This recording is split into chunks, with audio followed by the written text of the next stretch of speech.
Hello বন্ধুরা, সবাই কেমন আছো? আশা করি অনেক অনেক ভালো আছো। আর আমাদের চলছে কোনো রকম দিন। তো কালকে তো দাদা শ্বশুর মারা গেছে, তো আমাদের বাড়িতে চতুর্থ কাজ হবে। আর রবিবার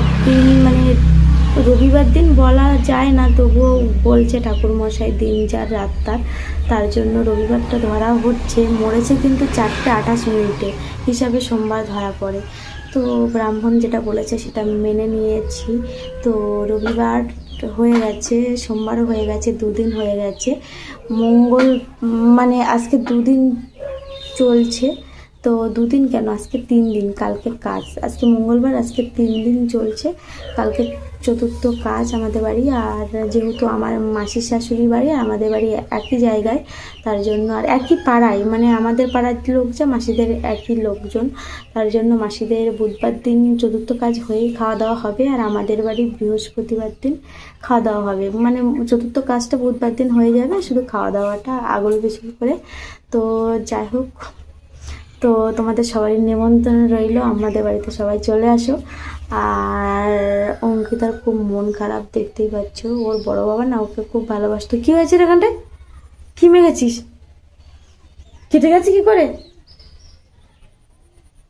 হ্যাঁ,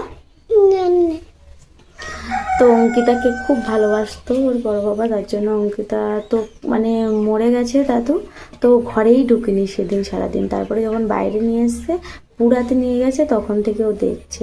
তার আগে ও দেখেইনি দাদুকে। অঙ্কিতার প্রচুর মন খারাপ। তো মানুষ তো চিরকাল বেঁচে থাকে না, হয়তো যার যখন সময় হবে সে তখন বিদায় নেবে। তো আমাদেরও একদিন যেতে হবে, তাই তো? ওর কথা শুনলে অঙ্কিতা রেগে যায়, তুমি একা থাকতে পারবে না, তাই ওই কথা বললে পর অঙ্কিতা মন খারাপ হয়ে যায়। মা বাবাকে কোনোদিন যেতে দেবে না। তো যাই হোক, তো ও প্রচুর অসুস্থ ছিল। তো আমার মতে মরে গেছে ভালোই হয়েছে, কারণ একটা মানুষ এই 7 মাস ধরে অসুস্থ, উঠতে পারে না, ব্রেনটেরও সমস্যা হয়ে গেছিলো প্রচুর। তাছাড়া উঠতে পারে না, বসতে পারে না, সারা গায়ে যন্ত্রণা, ছটফট সারাটা দিন। তো অন্তত তার হাত থেকে সে বেঁচেছে। আর ওরকম কষ্ট দেখা যায় না। উনি তো কষ্ট পাচ্ছে, সঙ্গে আমরা যারা দেখছি আমাদেরও কষ্ট হচ্ছে, ছটফট করে। তো ডাক্তারের মেডিসিন অনেক রোগ ছিল নাকি, তো তার জন্য অনেক মেডিসিন খেয়েছিল। শেষে আর মেডিসিনেও কাজ হচ্ছিল না, তবু কলকাতায় নিয়ে যাওয়ার কথা ছিল। তো দাদু যেতে চায়নি, তো বাড়িতে ট্রিটমেন্ট চলছিল। তো প্রচুর যন্ত্রণা, উনি তো কষ্ট পাচ্ছে, আর আমি যখন যেতাম দেখেই তো কষ্ট হতো। তো আর অঙ্কিতা তো প্রত্যেক দিন যেত, আর অঙ্কিতাকে না খুব ভালোবাসতো ওর বড় বাবা। তো আমার মতে উনি চলে গেছে ভালোই হয়েছে, কারণ ওরকম যন্ত্রণার হাত থেকে বেঁচে গেছে। আর আমার তো দেখেই কষ্ট হতো।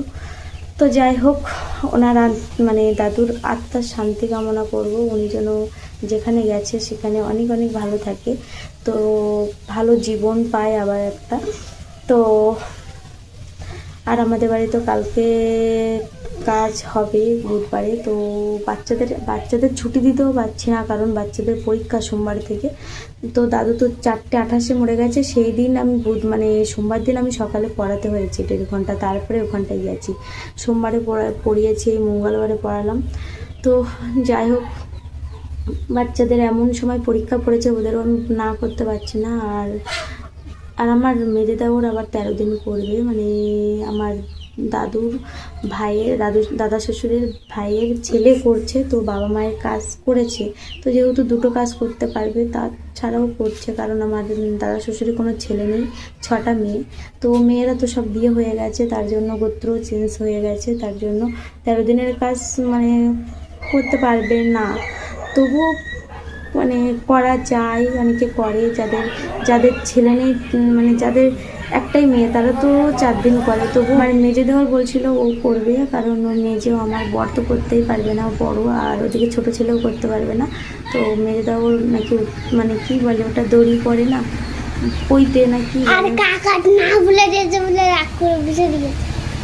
তো তার জন্য ও নিয়েছে, তো যেটা ও করবে, কিন্তু আমাদের থেকে ওদের পরিবারে আমার মানে দাদা শ্বশুরের ভাইয়ের ছেলে সে করলে বেটার আমি মনে করি। কারণ আমরা তো অন্য গোত্রে, আমাদের তো শুধু আমার শাশুড়ির গায়ে অসুখ, মানে শাশুড়ির গায়ে গুরুদশা, তাছাড়া আমাদের তো গায়ে গুরুদশা না, কারণ আমরা অন্য গোত্রে, আমাদের পরিবারে আমাদের বংশে যদি কেউ মরে যায় তাহলে আমাদের গায়ে ওষুধ হবে। তো জানি না, ও নিয়েছে তো মন থেকে নিতে চাইলো, নেবে, দাদুর কাজ করবে, তো ভালো। তো সব কিছু শেয়ার করবো শ্রাদ্ধর দিন। আর আমাদের বাড়ি তো কালকে চতুর্থ কাজ, জানি না কতটা কী করতে পারবো, তো চেষ্টা করব। আমরা নিরামিষই খাওয়া দাওয়া চলছে। তো কালকে তো সকালে ডাল করেছিলাম আর আলু ভাতে খেয়েছিল, মানে সবার জন্য রান্না করেছিলাম যারা বাইরে থেকে এসেছিলো তাদের জন্য। আর রাতে করেছিলাম কলা, আলু, তারপরে ডাল দিয়ে একটা চচ্চড়ি করেছিলাম, আর এখন আলু ভাজা হয়েছে আর ডাল হবে হয়তো। তো চলো সঙ্গে থাকো, গোটা ভিডিওটি দেখতে থাকো, আর ভালো লাগলে লাইক কমেন্ট সাবস্ক্রাইব করে অবশ্যই কিন্তু পাশে থাকতে ভুলবে না। তো অঙ্কিতা, এখন ভাত খেতে হবে তো, মনটা ভালো না। অঙ্কিতা স্কুলেও যায়নি, অঙ্কিতার 8 তারিখ থেকে আবার পরীক্ষা দেবে কে জানে। তো চলো বন্ধুরা এখন খাওয়া দাওয়া করি, আর খেয়ে দিয়ে তারপরে মুরগি টুরগি ছেড়ে একটু দিদাকে দেখতে যাব। তো শেয়ার করব, দিদার মানে খুব খারাপ, দুজন একসঙ্গে থাকতো, তো দাদু আর দিদা ওই বাড়িতে একাই থাকতো, তার জন্য মনের অবস্থা খুব খারাপ। আর মানে কি বলবো, আর ওই বাড়ি একা থাকবে। কে থাকবে একা? ওই বড় ওই একা থাকবে ওই বাড়িটা শুধু। তো চলো, ওই বাড়িটা ওইখানে থাকবে, বড় মা থাকবে না। কেন তুই নিয়ে আসবি না তোর আমাকে তোদের বাড়ি? কোথায় যাবে নাকি? কোথায় যাবে? ঠাম্মা বল দিল ওই বাড়িতে একা থাকবে। বন্ধুরা এদিকে ভাতটা বসিয়ে দিয়েছি, আর এই যে এদিকে ডাল সিদ্ধ করতে বসিয়েছি।